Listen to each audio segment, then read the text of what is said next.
నమస్తే అండి, మీ పేరు? లక్ష్మీ ప్రసన్న. మీ పేరండి? జోస్న. ఇప్పుడు ప్రజెంట్ ఇక్కడ మనం తాడేపల్లి దగ్గర ఉన్నాము. సో ఇక్కడ కానీ ఇంకా ఆంధ్రప్రదేశ్లో ఎక్కడైనా కూడా జగన్ గారు ఇచ్చే స్కీమ్స్ అందరికి అందుతున్నాయా, అందట్లేవా? అసలు అందుతున్నాయి. అందుతున్నాయి. మీరు చెప్పండి. అర్హులైన ప్రతి ఒక్కరికి కంపల్సరీ అందుతున్నాయండి.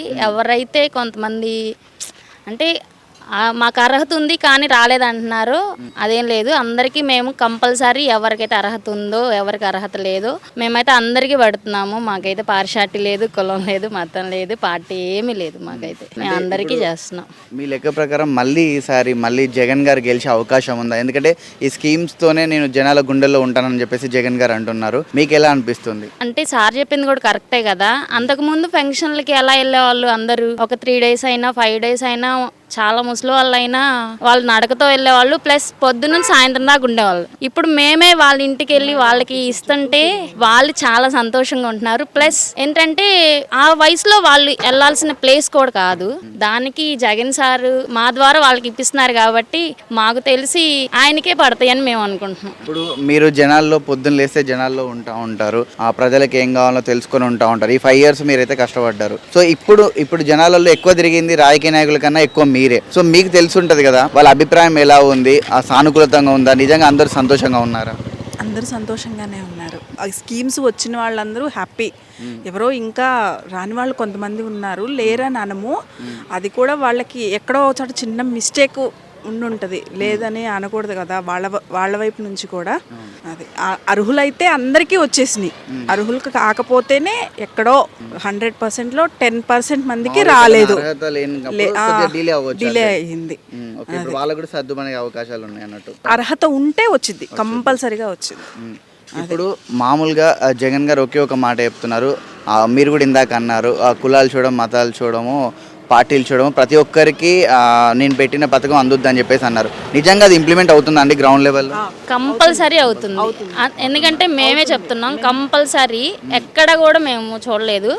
అంటే అంతకుముందు ఉన్నాయి కానీ మనం వెళ్ళి కొంచెం లంచం కానీ ఏదైనా ఇచ్చి మనం చేయించుకోవాలి. కాకపోతే ఇప్పుడు మేము చేస్తున్నాం కాబట్టి కంపల్సరీ అర్హులు ఉన్న ప్రతి ఒక్కరికి వాళ్ళకి ఒకవేళ క్వాలిటీ లేకపోయినా కానీ మేము చేంజింగ్. ఎక్కడన్నా మిస్టేక్ ఉంటేనే అందట్లేదు, అర్హులైతే కంపల్సరీగా అందుతున్నాయి. ఇప్పుడు ఈ స్కీమ్స్ పొందాలంటే మామూలుగా డబ్బులు ఇవ్వడం ఇలాంటివి ఏమైనా జరుగుతున్నాయా? లేవు, ₹1 కూడా లేదు.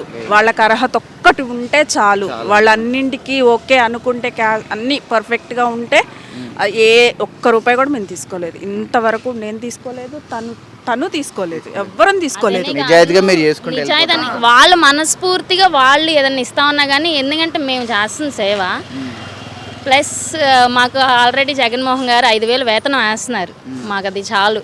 ఎందుకంటే ఇంటి దగ్గర ఉండి మేము హౌస్ వైఫ్స్ కాబట్టి, చిన్నపిల్లలు ఉంటారు కాబట్టి ఏదో మా పిల్లలకి ఏదో ఒకటి కొనిచ్చుకోవడానికో లేదా ఏదైనా అవసరానికో మాకు ఉపయోగపడుతున్నాయి.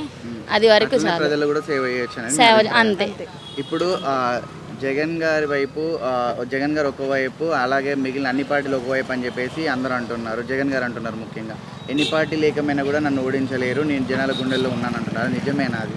ఎస్, నిజం. కంపల్సరీ. అంటే అందరి గుండెల్లో అని చెప్పలేను నేను కూడా, ఎందుకంటే కొంచెం వ్యతిరేక పార్టీలు కూడా ఉంటాయి. కాకపోతే ఒక 90% అయితే కంపల్సరీ ఉంటారు.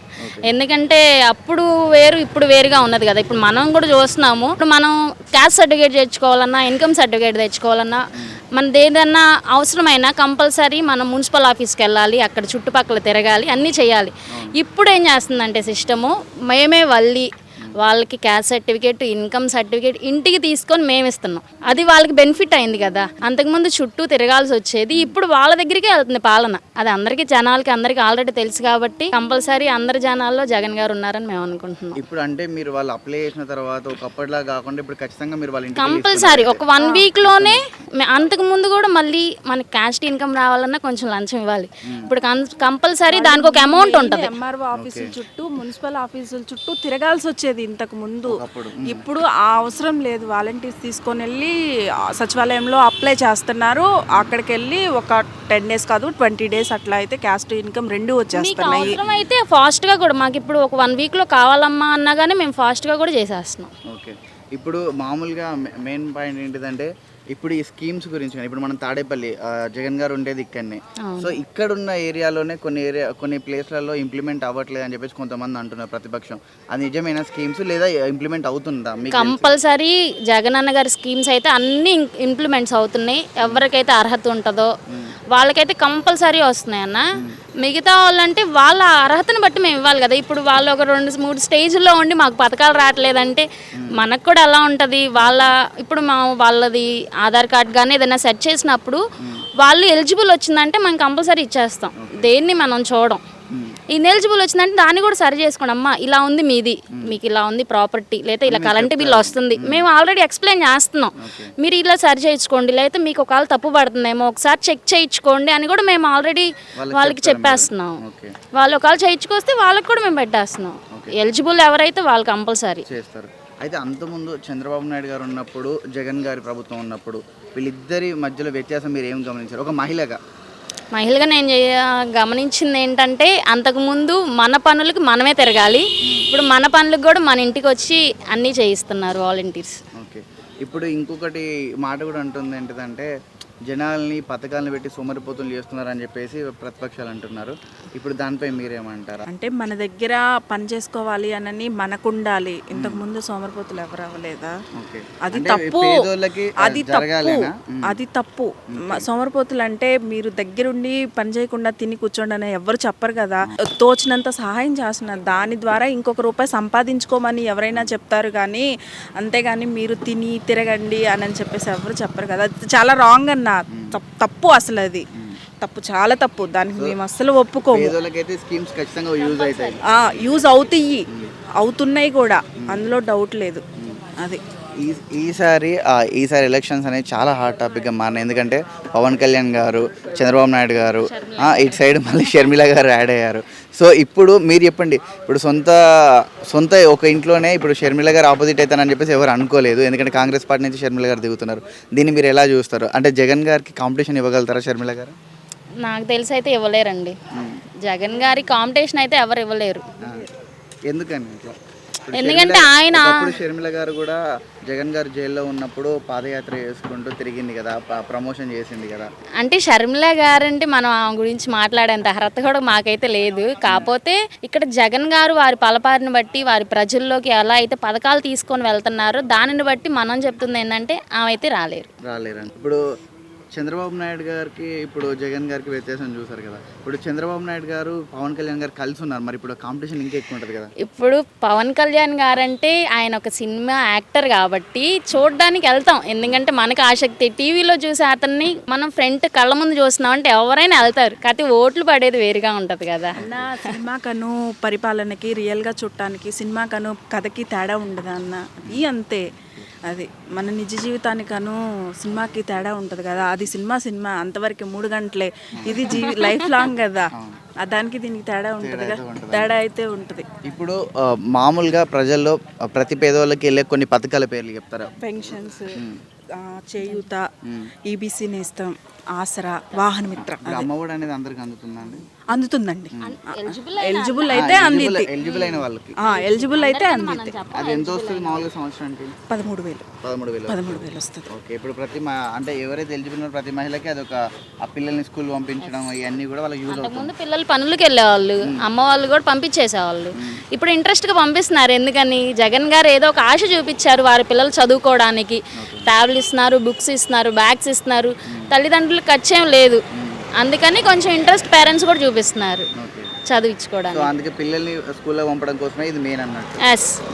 వాళ్ళ ఎడ్యుకేషన్ కోసం. ఇప్పుడు వృద్ధులకు వచ్చే పెన్షన్ ఎంత ఉందండి?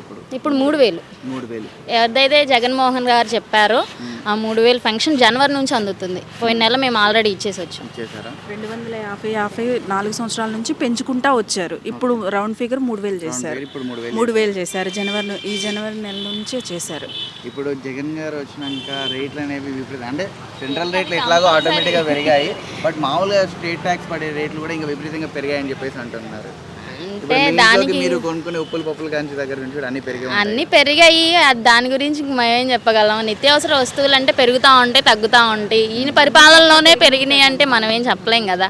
ఇప్పుడు మనం ఓన్లీ ఆంధ్రప్రదేశ్లోనే జగన్మోహన్ రెడ్డి గారే పెంచారంటే అది రాంగ్.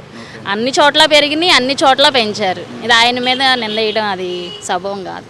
ఇప్పుడు జనరల్గా ఫైనల్గా ఒక మాట ఏంటంటే జగన్ గారు గెలుస్తారని మీరు అంటున్నారు. ఎందుకు గెలిపియాలి మళ్ళీ ప్రజలని? మీరు సెకండ్ టైం కూడా ఎందుకు ఆయన నమ్మాలంటే ఏం చెప్తారు? సెకండ్ టైం ఆయన నమ్మాలంటే మనం అంతకుముందు పూర్వంగా ఉన్న స్థితి కాకుండా ఇప్పుడు మనం పోల్చుకుంటే నాకు తెలిసి కొంచెం హైలోనే ఉన్నాం. ఇప్పుడు మన పర్సంటేజ్ కూడా అంతకుముందు మన నిరుపేద పర్సంటేజ్ 18% ఉండేదండి. ఇప్పుడు 9%కి వచ్చింది. ఆల్రెడీ సగం పడిపోయింది. అంటే కొంచెం రిచ్ అయ్యారనే అర్థం. కొంచెం వారి కొంతమంది అంటున్నది ఏంటంటే దాదాపుగా ఆంధ్రప్రదేశ్లో ఓన్లీ పథకాలు తప్ప అభివృద్ధి అనేది జరగట్లేదు. ఎక్కడ కూడా జాబ్స్ సంబంధించి నిరుద్యోగులకు సంబంధించి ఏం జరగట్లేదు. ఇంకా డెవలప్మెంట్ ఏడు ఉంది, ఓన్లీ స్కీమ్స్ ఇస్తే సరిపోద్ది, అప్పుల పాలవుతాం కదా అని అంటున్నారు. అంటే జాబ్స్ అంటే వచ్చి సచివాలయం జాబ్స్ గ్రూప్ 1 గ్రూప్ 2 కూడా రిలీజ్ చేశారు. ప్లస్ వాలంటీర్ అంటారా మేము సేవ అంతే మాత్రం. కాకపోతే ఈ జాబ్స్ ఇచ్చారు అవేంటి ఇంకా రిలీజ్ చేయలేదంటే చేస్తారు. నోటిఫికేషన్ రిలీజ్ చేస్తామని చెప్తున్నారు కానీ ఇంకా రిలీజ్ చేయట్లేదు. రోడ్స్ అంటారా అన్ని వర్క్స్ ఒకేసారి జరగాలంటే ఎలా జరుగుతాయి? ఇప్పుడు పథకాలు ఇచ్చి ప్రతి ఒక్క వర్క్ జరగాలంటే అక్కడ మనకి మనీ ఉండాలి కదా. ఆయన అన్నీ చూసుకొని ఇప్పుడు వేస్తున్నారు. ప్రస్తుతానికైతే జరుగుతున్నాయి అన్నీ. ఇప్పుడు ఇదే మాట అప్పుడు అసలు ఇంకా రాష్ట్రం ఏర్పడ్డ కొత్తనే చంద్రబాబు నాయుడు గారు 5 years రూలింగ్ చేయడంతోనే అసలు జగన్ గారు కూడా అప్పుడు విమర్శలు చేశారు కదా, నువ్వు జాబ్లు ఇవ్వట్లేవు, రోడ్లు ఇవ్వట్లేవు అని. అప్పుడు కొత్తగా వచ్చిన ఇంకా అసలు అప్పుడే నిధులు కూడా ఉండవు కదా. అప్పుడు చంద్రబాబుని అన్నారు కదా. మరి ఇప్పుడు ఈయన ఒక రాష్ట్రం ఏర్పడడానికి ఇప్పుడు 10 years దాదాపు 10 years అవుతుంది. మరి ఇప్పుడు జగన్ గారిని కూడా అంటారు కదా మీరు ఇప్పుడు ఇన్ని రోజులు అని చెప్పి అంటారు కంపల్సరీ. కాకపోతే అన్నిటికీ ఇవ్వాలంటే ఆయన దగ్గర కూడా మనీ ఉండాలి కదండి. అన్నీ చూసుకోవాలి కదా. ప్రజలకి ఎంత ఇస్తున్నాం అనేది కాదు కానీ వాళ్ళ దగ్గరికి వాళ్ళు శ్రమ పడకుండా వాళ్ళు కష్టపడకుండా అంటే సోమరిపూతలని చేశారని కాదులేండి. వాళ్ళ పని వృధా కాకుండా ఇప్పుడు ఏదైనా పని చేసుకోవాలంటే ఒక 2 days 3 days వాళ్ళ సమయం వేస్ట్ అయిపోతుంది. వాళ్ళ జాబ్స్కి లీవ్స్ పెట్టుకొని వాళ్ళ శాలరీ కట్ చేయించుకొని వెళ్ళాల్సి వస్తుంది. ఇప్పుడు ఆ టైం అంతా మేము తీసుకుంటున్నాం కదా. వాళ్ళకి ఇంటి దగ్గర ఉన్నప్పుడు వాళ్ళకి ఇచ్చేస్తున్నాం, వాళ్ళ జాబ్స్కి వెళ్ళిపోతున్నారు. ఎలాంటి ఆలోచించకుండా వాళ్ళ దగ్గరికి వెళ్ళి కంపల్సరీ మీరు ఇచ్చేస్తున్నారు. ఇంకా అసలు వాళ్ళు ఎవరు అనేది కూడా మీకు ఎవరు ఒత్తిడి ఉండదు. ఒత్తిడి అనే కాదు కానీ అసలు ఏది ఉండదు. మా ఆలోచనే ఉండదు. ఎందుకంటే మేము ఒక పైన కొన్ని ఇప్పుడు వైఎస్ఆర్సీపీ పొలిటికల్ పార్టీ వాళ్ళకి ఇవ్వకండి వీళ్ళకి ఇవ్వండి అట్లా ఏం లేదు, అస్సలు ఉండదు. మీరే స్వచ్ఛందంగా చేసుకుంటారు. మేమైతే హ్యాపీగానే చేసుకుంటున్నాం. ఓకే, మొత్తానికి అయితే జగన్ గారు మళ్ళీ గెలుస్తారని మీకు అనిపిస్తుంది. ఈ తాడేపల్లిలో వరకు అయితే మీ వరకు జగన్ గారు అయితే వస్తారు. ఎందుకంటే అందరికి ఉన్నారు కాబట్టి అందరి దగ్గరికి వెళ్ళారు, మనుషుల దగ్గరికి వెళ్ళారు, మనుషులకి చెప్పిన నవరత్నాలు నెరవేర్చారు. అది ఇంపార్టెంట్. అంతకుముందు రాజకీయ నేతలు ఉన్నారు, వాళ్ళని కాదనట్లేదు. కొన్ని చెప్పారు, కొన్ని చేయలేదు. ఇప్పుడు 9 ఏదైతే 9 చెప్పారో ప్రతి ఒక్కటి జరిగింది. ఎవరు అన్ని చేయలేదు కదా, కొన్ని జరుగుతాయి. అది పాసిబిలిటీని బట్టి జరుగుతాయి. అన్ని హామీలు అన్ని జరగలేదు. ఎవరి హయాంలో కూడా జరగలేదు. రాజశేఖర్ రెడ్డి హయాంలో కూడా జరగలేదు. కొన్ని రుణమాఫీ 2014లో మా నాన్నకే పడలేదు. వేస్తానన్నాడు, రుణమాఫీ వేస్తానన్నాడు. మీ అందరికీ గుర్తుందో లేదో నాకైతే తెలీదు. మేము కూడా మా నాన్నకి రుణమాఫీ వేస్తానన్నాడని అందరూ టీడీపీ కొట్టేశారు. అప్పుడు మా నాన్న కూడా టీడీపీకి వేశారు. ఎందుకు రుణమాఫీ చేస్తానన్నాడని ఓటేశారు. అది జరగల. మా నాన్నకి వేయలా. 50,000 రూపాయలు పోలేదు, ఎవరికీ పోలేదు. నిలబెట్టుకోలేదు. ఎగ్జాంపుల్ మా నాన్నే. అదే అందరూ చేయలేరు. అందరూ అమలు చేయలేరు. అది పాసిబిలిటీ ఉండాలి, దానికి మన దగ్గర స్తోమత ఉండాలి. అన్నీ ఉంటేనే మనం చేయగలుగుతాం. అది థ్యాంక్ యూ అండి, మీ టైంని కేటాయించినందుకు థ్యాంక్ యూ సో మచ్.